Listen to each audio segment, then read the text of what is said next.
you talked about high performance, where it's almost like the kind of Chinese model where you've got all these people, doing the sport. You don't make that level, you're out. You keep going, and it's just you retain only the very best.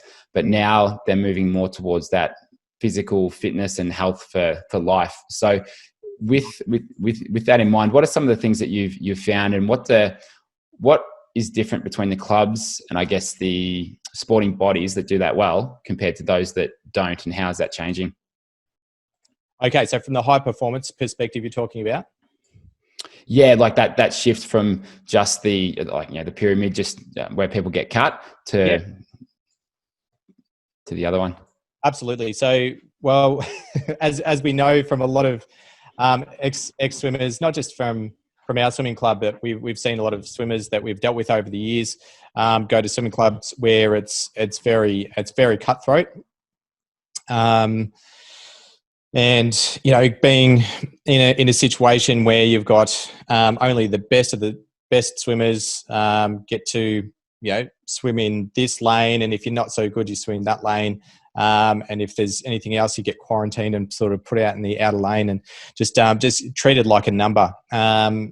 That's and we've seen the downfall of that, and the downfall of that is, for some people, this is a lifelong issues that they'll have from I wouldn't say abuse is a really strong word, but if you've been belittled and made to feel small, and that's happened over and over and over and over to you again, there's a lot of people that have been through that system where they've been cut and ostracized, that their mental health is the victim of that. So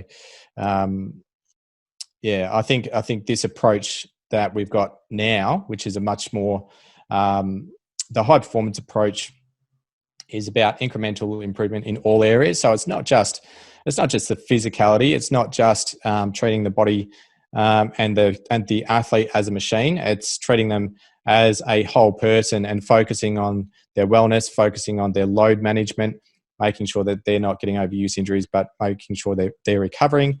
And a lot more focus on wellness and mental health. So a lot of training, breathwork, meditation, and also a lot of time on the foam roller, a lot of recovery, and as you know, the ice baths, and making sure you've got appropriate nutrition and hydration and all of those sort of things. But certainly a move away from things like from the nutrition point of view, diet plans where you're calorie counting and all of that sort of stuff. There's been a big move away from that, and just holistic approach. And we've got a lot more science out now in nutrition. So we know that looking after our athletes isn't about giving them the best diet. It's about making sure they're eating really healthy and making sure they're eating in a way that serves them as an individual, because everyone is really individual in how they respond to exercise, and everyone is really individual in how they respond to food. So, having an open approach and a consultative approach with athletes is the big difference.